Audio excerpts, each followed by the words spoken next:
Sa prise de position était très attendue. Cet après-midi, lors d'une conférence de presse, Daniel Martina, le président de l'Université d'Angers, a en effet annoncé le report des examens du second semestre pour les quelques 3400 étudiants de lettres, langues et sciences humaines. La première session, qui devait débuter le 25 mai, est repoussée à la deuxième quinzaine de juin.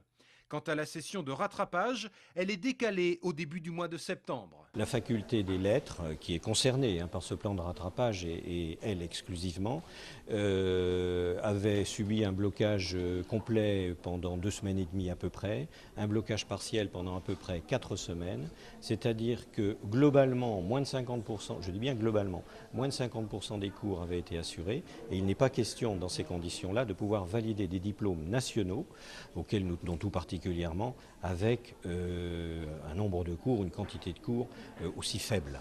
Hier, en Assemblée générale, une majorité d'étudiants s'est pourtant prononcée contre ce report, en évoquant même de nouveaux blocages en cas de désaccord avec la présidence de l'université.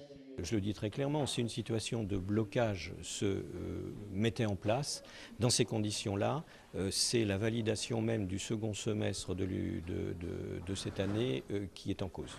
Ce report des examens a été adopté cet après-midi à l'unanimité du conseil d'administration de l'université, moins une abstention.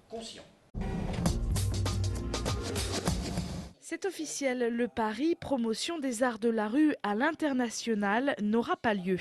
Ce salon, initialement prévu à Angers sur 10 jours, autour du festival des accroche-cœurs, est annulé. Parce que nous ne sommes pas en mesure, compte tenu de la conjoncture économique mondiale, nationale, d'être certains d'une participation soutenue, comme nous le souhaitions, des entreprises. J'ai préféré, avec Monsieur le maire, conforter l'existant, et l'existant c'est la compagnie, ce sont les accroche-cœurs et c'est les structures qui sont déclinées au niveau du site de la Paperie, du pôle des arts de la rue, qui sont l'école du cirque et qui sont le centre national des arts de la rue. Quant au festival des accroche-cœurs, il aura bien lieu du 11 au 13 septembre avec quelques nouveautés. Les spectacles, la décoration, les déguisements, tout tournera autour du même thème de cette année, anges et démons. Moins de petits spectacles joués indépendamment dans la ville, à la place 3 grands rendez-vous le soir, une grande parade dans le centre-ville samedi après-midi avec des surprises, tout en maintenant la mobilité du public. Dans sa mobilité, tout d'un coup, il percute en fait des compagnies, des artistes qui viennent les amuser et aussi les bousculer et les faire rêver autour de cette idée angélique et démoniaque. Autre changement, le grand pique-nique n'aura plus lieu qu'à de la Savate, mais avenue Jeanne d'Arc à côté du Jardin du Mail. En attendant l'événement, toutes les bonnes volontés sont les bienvenues. La compagnie Jobitume lance notamment un appel aux chorales et aux motards. Nouvelle péripétie dans le dossier du tramway angevin. Le tribunal administratif de Nantes vient de condamner les associations Consultram et divers requérants à payer des indemnités de 600 et 1000 euros à Angers-Loire Métropole. Des recours avaient en effet été déposés contre la déclaration d'utilité publique de ce projet. En mars dernier, Consultram avait d'ailleurs annoncé le retrait de son recours.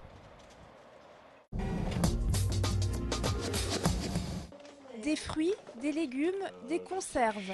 Chaque mardi, c'est le même rituel pour Richard. Il vient chercher son colis à l'association Le Coup de pouce alimentaire à Saint-Barthélemy d'Anjou. Ça me sert à me dépanner quand même. Voilà, actuellement, je suis sans emploi depuis le mois d'octobre. Et c'est vrai que ça nous sert vraiment. Heureusement qu'il y a des gens comme ça, quoi. L'association vient en aide à une 50aine de familles sur la commune, du jamais vu pour sa présidente.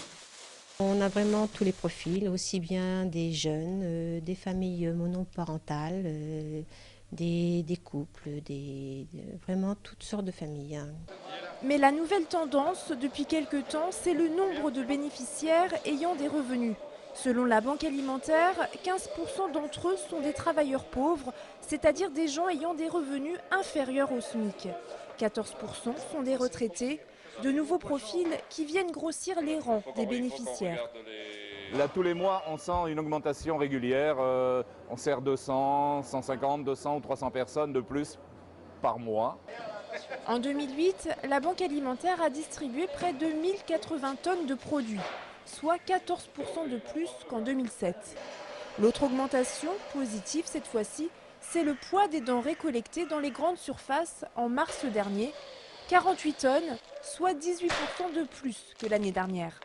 La preuve que même en temps de crise, les Angevins ont été généreux.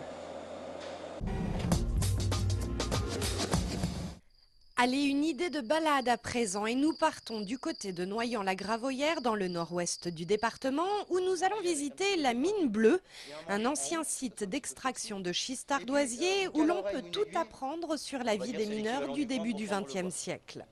On commence par la visite du fond, plongée au cœur de l'Ardoise par la descendrie d'origine. Le plus impressionnant peut-être à un moment, c'est la descente en funiculaire, parce que là c'est vrai qu'on s'engouffre en fin de compte à 130 mètres sous terre, on prend le funiculaire, ensuite un petit train, ça c'est assez ludique, un vrai petit train de mine, hein. C'est un train qui était dans les mines de charbon, c'est pas ici mais c'est les mines de charbon. On part pendant 1h30 à peu près au fond de la mine, on découvre à travers une scénographie, un parcours spectacle, comment les mineurs travaillaient. En 20 ans, ils vont creuser 26 chambres comme celle-ci, 4 km de galerie, pour une superficie de 8 hectares.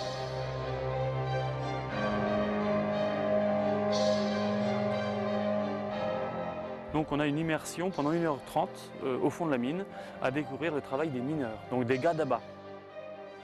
De retour en surface sur la butte des fendeurs après Enzo Laderaille, c'est Petite Paillette qui va animer la démonstration. Donc là on essaie de découvrir comment on pouvait transformer un bloc de schiste en petite ardoise. Ici j'ai choisi la taille de l'ardoise. En française, il y a plus de 20 modèles différents. Le modèle le plus connu, c'est la 32-22. 32-22. Le bloc remonte de surface, il fait 1 tonne, 2 tonnes, 3 tonnes. On va le transformer, on va le fendre, on va le bouquer, le kerner, pour ensuite en faire une petite ardoise au format, prête à partir en fin de compte en expédition. Et j'ai obtenu ici mes 2 cartels de 4. Une petite dégustation des produits locaux finira de conquérir les visiteurs. C'est super et quand on regarde sa toiture, on ne s'imagine pas qu'il a fallu faire tout ce travail pour avoir des ardoises sur le toit. La mine bleue sera ouverte tous les jours de 10h à 19h et ce jusqu'au 30 septembre.